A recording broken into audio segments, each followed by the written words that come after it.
Good morning, students. I am your Susmita ma'am. Today we will read about history of medicine. We will read next topic, medical instruments. I am telling you about herbal or Ayurvedic medicine. What is herbal medicine or Ayurvedic medicine? Herbal या Ayurvedic medicine किसको कहा जाता है? Read from here. Herbal or Ayurvedic medicine was the earliest treatment given in medical practices. तो जब यहाँ medical practices में जब medical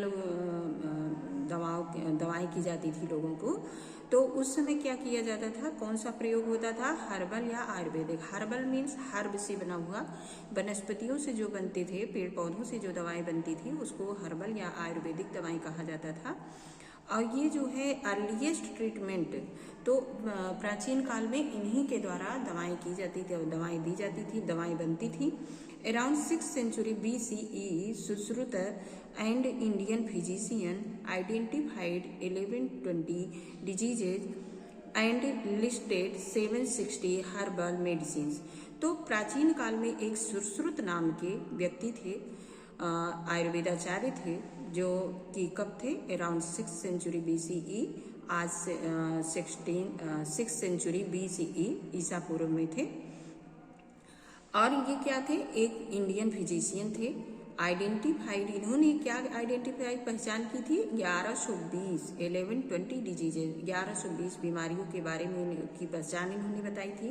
and listed 760 herbal medicine, और 760 हर्ब से बनी हुई दवाओं की लिस्ट तैयार की थी. How ever the early people considered diseases a curse of God or act of evil spirit. यद्यपि उस समय लोग क्या सोचते थे कि जब बीमार हो जाते थे तो वो ऐसा समझते थे कि ये बीमारियां जो हैं किसी भगवान के श्राप की वजह से हुई हैं या किसी किसी जो है अप्राकृतिक चीजों की वजह से हुई हैं. Gradually it was proved that diseases were caused by germs and could be diagnosed and cured. तो धीरे धीरे इन्होंने बताया, प्रूव किया, ये प्रूव हुआ कि ये जो बीमारियां हैं ये काज्ड बाय जर्म्स, ये किसके द्वारा होती हैं? जर्म की वजह से होती हैं. And could be diagnosed and cured, और ये जो हैं ये इनका विश्लेषण किया जा सकता है, इनका पता लगाया जा सकता है, डायग्नोज किया जा सकता है और इनका इलाज भी किया जा सकता है. The efforts of doctors and scientist raised the standards of medicine and introduced techniques and drugs of lasting benefit.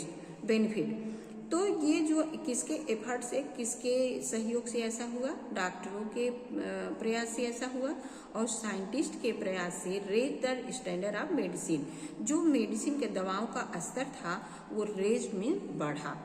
And introduce techniques, और बहुत सारी तकनीकी का विकास हुआ.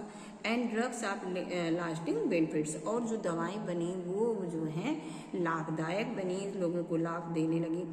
Late us read about the most significant ones here. हम इनमें से कुछ चीज़ों के जो उस समय आविष्कार हुए, खोजे गए इंस्ट्रूमेंट वगैरह, उनके बारे में हम बातचीत करेंगे.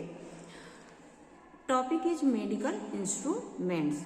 तो अगर जब डॉक्टर जो है कैसे पता लगाएगा? सबसे पहले वो डायग्नोज करेगा कि बीमारी क्या है, किस वजह से ऐसा हुआ है या क्या बीमारी है. सबसे पहले उसको डायग्नोज करेगा. तो इसको डायग्नोज करने के लिए उसको क्या करना पड़ेगा? कुछ मेडिकल इंस्ट्रूमेंट का प्रयोग करना पड़ेगा. तो ये जो उपकरण हैं कौन कौन से हैं?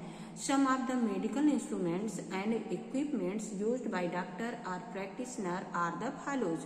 तो जो डॉक्टर होते हैं या जो मेडिकल ट्रीटमेंट करते हैं, तो उनके द्वारा कुछ उपकरणों का प्रयोग किया जाता है, दवाओं से संबंधित मेडिकल इंस्ट्रूमेंट उसको हम कहेंगे. तो कौन कौन से उपकरण के प्रयोग किए जाते हैं बीमारियों का पता चलाने के लिए? सबसे पहले first topic is clinical thermometer. Number 1 is clinical thermometer. Thermometer को आप सभी लोग जानते हो, जब फीवर होता है तो हम थर्मामीटर का प्रयोग करते हैं फीवर का पता लगाने के लिए कि हमें हाई फीवर है या सामान्य फीवर है, किस तरह का है. तो clinical thermometer measures the human body temperature. जो क्लिनिकल थर्मामीटर होता है, what is use of thermometer? Clinical thermometer measure the human body temperature. Answer is, जो ये क्लिनिकल थर्मामीटर होता है ये ह्यूमन बॉडी के, मनुष्य के शरीर के तापमान को, टेम्परेचर को वो कितना गर्म है, उसको कितना फीवर है, क्या है कि नहीं है, इसका पता करने के लिए, इसको नापने के लिए, मापने के लिए किया जाता है थर्मामीटर का प्रयोग। द फर्स्ट मॉडर्न थर्मामीटर, आज आधुनिक जो पहला थर्मामीटर था, द मरकरी थर्मामीटर, उसका नाम था mercury thermometer, was invented by Daniel Gabriel Fahrenheit in 1714। 1714 में आधुनिक काल का पहला थर्मामीटर इनके द्वारा खोजा गया था। कौन थे व्यक्ति? उनका नाम क्या था? वो was Daniel Gabriel Fahrenheit. His name was Daniel Gabriel Fahrenheit. उनका नाम था डेनियल गैब्रियल फारेनहाइट और उन्होंने इन्वेंट किया था, खोज किया था कब? 1714 में।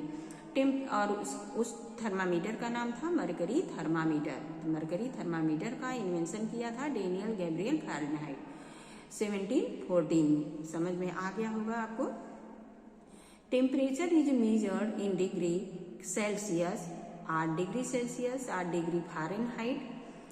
तो जो हमारा ये टेम्परेचर होता है इसको या तो हम डिग्री सेल्सियस में मापते हैं या तो फारेनहाइट, डिग्री फारेनहाइट में मापते हैं। द क्लिनिकल थर्मामीटर, आप जानते हो हर चीज़ के मेजरमेंट के लिए एक मापतौल हुआ करती है। जैसे आप कोई सामान खरीदते हो तो किलोग्राम में खरीदते हो, तेल वगैरह, ऑयल वगैरह खरीदते हो तो लीटर में खरीदते हो।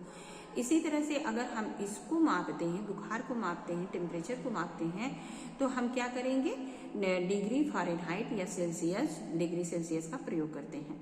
The clinical thermometer is placed in the mouth और under the armpit of the patient.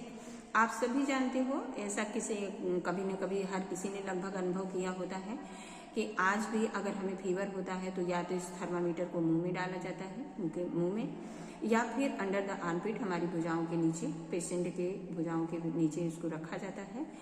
98.4 degree Fahrenheit is the normal human body temperature. और जब हम उसमें देखते हैं 98 डिग्री 4 फारेनहाइट डिग्री फारेनहाइट, तो हमें ये पता चलता है कि ह्यूमन बॉडी का टेम्परेचर, किसी भी व्यक्ति का जिसका मापा जा रहा है वो उसका टेम्परेचर सामान्य है। If the reading is higher, अगर हम उसको देखते हैं कि 98.4 डिग्री फारेनहाइट से ज़्यादा टेम्परेचर हमें दिखाई दे रहा है, तो the person is said to be suffering from fever, तो कहा जाएगा कि वो व्यक्ति जो है वो फीवर से सफ़र कर रहा, मतलब फीवर उसको हुआ है।